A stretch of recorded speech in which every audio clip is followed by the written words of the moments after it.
विद्यार्थियों, आज हम 1857 की क्रांति में राजस्थान के योगदान पर चर्चा करेंगे। इस चर्चा की शुरुआत से पहले दो पंक्तियों के माध्यम से मैं उन वीरों को नमन करना चाहता हूँ। ध्यान से सुनिएगा और मेरे साथ आगे बढ़िएगा।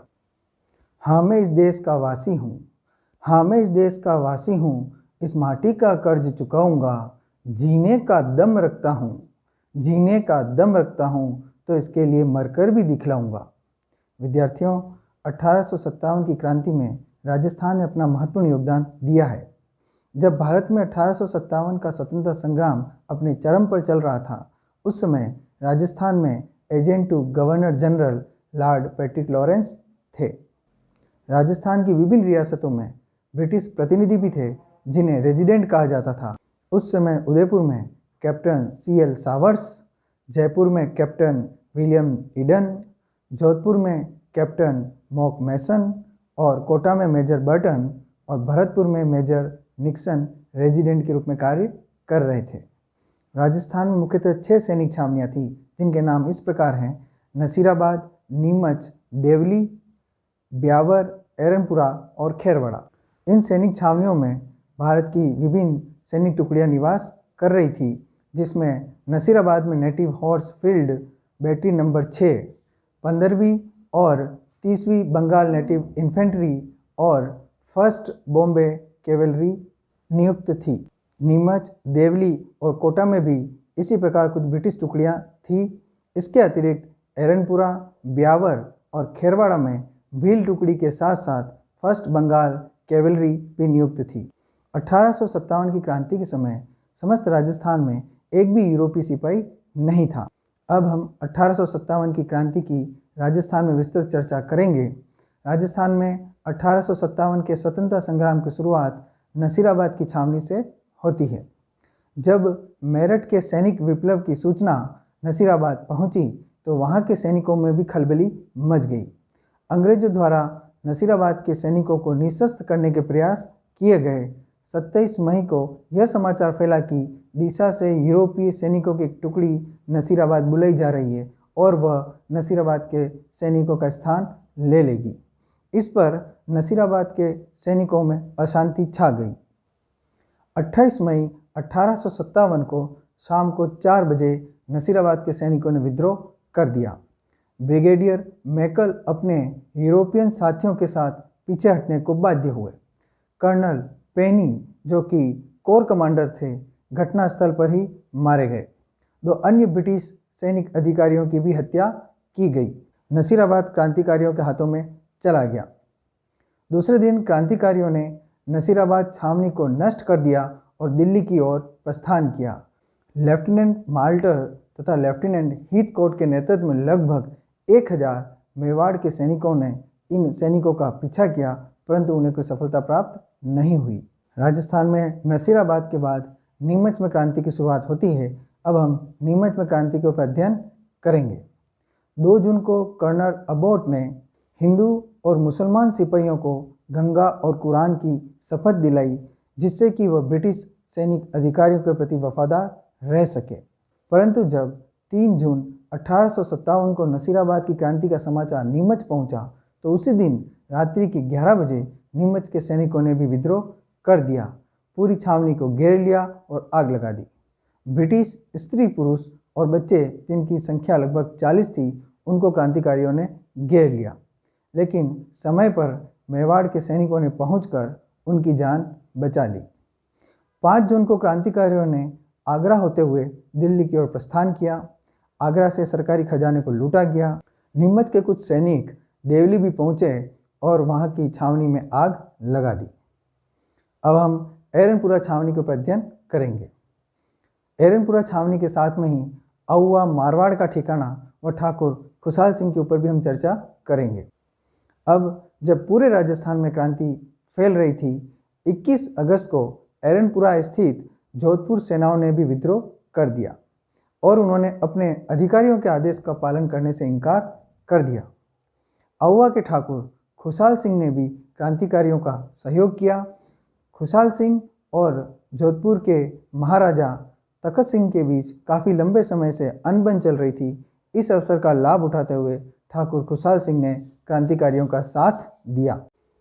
8 सितंबर 1857 के दिन महाराजा जोधपुर व कैप्टन हीथकोट की संयुक्त सेना ने औवा के निकट बिथोड़ा नामक स्थान पर औवा के ठाकुर खुशहाल सिंह को घेर लिया, किंतु औवा के ठाकुर खुशहाल सिंह व क्रांतिकारियों की संयुक्त सेना ने ब्रिटिश व जोधपुर की सेना को हरा दिया।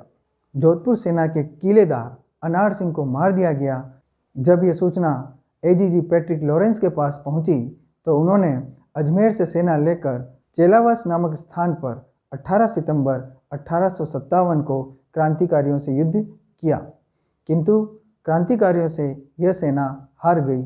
इस युद्ध को काला गोरा का युद्ध भी कहा जाता है। इस युद्ध में जोधपुर का पॉलिटिकल एजेंट मॉक मेसन मारा गया। क्रांतिकारियों ने मॉक मेसन के सिर को काटकर औवा के किले पर टंगा दिया। एजीजी पैट्रिक लॉरेंस को पीछे हटना पड़ा। गवर्नर जनरल लॉर्ड कैनिंग ने कर्नल होम्स के नेतृत्व में एक सेना औवा भेजी। 20 जनवरी 1858 को युद्ध हुआ। क्रांतिकारी अंग्रेजी सेना के सामने नहीं टिक पाए। ठाकुर खुशहाल सिंह वहां से भाग निकले और ब्रिटिश सेना ने औवा पर अधिकार कर लिया। औवा को पूर्ण रूप से नष्ट कर दिया गया। 1857 की क्रांति के अगले चरण में अब हम कोटा में हुए विप्लव पर चर्चा करेंगे।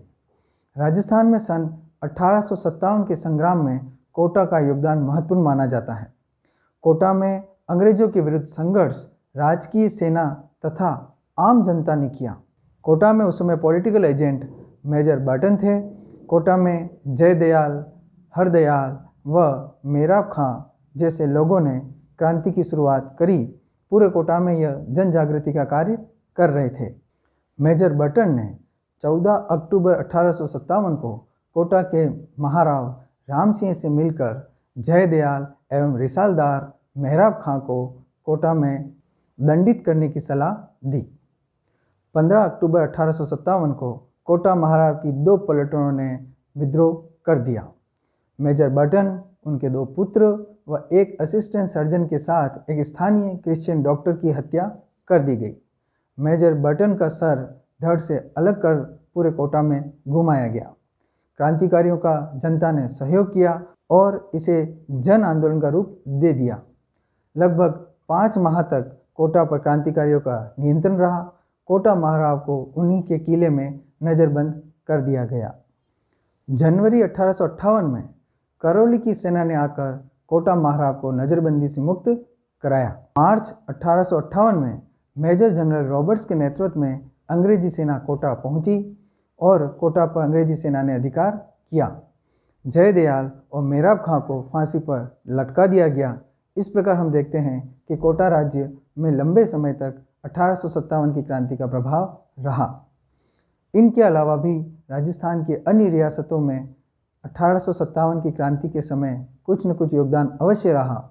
जयपुर, टोंक, अलवर, भरतपुर, धौलपुर, डूंगरपुर आदि रियासतों में भी जनता ब्रिटिश सरकार के खिलाफ थी। भरतपुर की सेना, गुर्जर तथा मेव जनता ने खुलकर ब्रिटिश सरकार के विरोध में कार्य किया। टोंक के नवाब की सेना ने भी अंग्रेजों का विरोध किया। इस प्रकार हम देखते हैं कि 1857 की क्रांति में न केवल भारत में वरन राजस्थान की प्रमुख रियासतों में भी क्रांति ने अपना बिगुल बजाया और क्रांतिकारियों ने अंग्रेजों को नाको चने चबवाए। 1857 की क्रांति में एक योद्धा तात्या टोपे का नाम भी लिया जाता है। हम तात्या टोपे के ऊपर चर्चा करेंगे। तात्या टोपे का मूल नाम रामचंद्र पांडुरंग था और यह 1857 की क्रांति में ग्वालियर का विद्रोही नेता था। ग्वालियर में असफल होने पर तात्या टोपे सहायता के लिए राजस्थान की ओर आगे बढ़ते हैं। हड़ौती होते हुए जयपुर की ओर गए। वहां सहायता नहीं मिलने पर लालसोट होते हुए टोंक आए। टोंक की सेना ने उनका समर्थन किया। यहाँ से सलुम्बर गए। सलुम्बर के रावत ने उनकी सहायता की। अगस्त 1858 को तात्या टोपे को अंग्रेजों ने 2 बार हराया। इसके बाद वह हड़ौती गए व जालरो पाटन पर अधिकार कर लिया। सितंबर माह में अंग्रेजों ने पुनः उनको पराजित किया। इस पर वह राजस्थान से बाहर चले गए। दिसंबर 1858 में तात्या टोपे पुनः राजस्थान आए। उन्होंने बांसवाड़ा पर अधिकार कर लिया। सलुम्बर के रावत ने उनका पूरा सहयोग किया। तात्या टोपे दौसा व सीकर भी गए। अंग्रेजी सेना ने उन्हें लगातार पराजित किया। नरवर के जागीरदार ठाकुर मान सिंह ने विश्वासघात करके तात्या टोपे को अंग्रेजों को सुपुर्द कर दिया। अप्रैल 1859 में तात्या टोपे को फांसी पर लटका दिया गया। विद्यार्थियों, इस प्रकार हम देखते हैं कि 1857 की क्रांति में राजस्थान ने अपना महत्वपूर्ण योगदान दिया है। अगले वीडियो में पुनः एक नए विषय के साथ शीघ्र उपस्थित होंगे। धन्यवाद।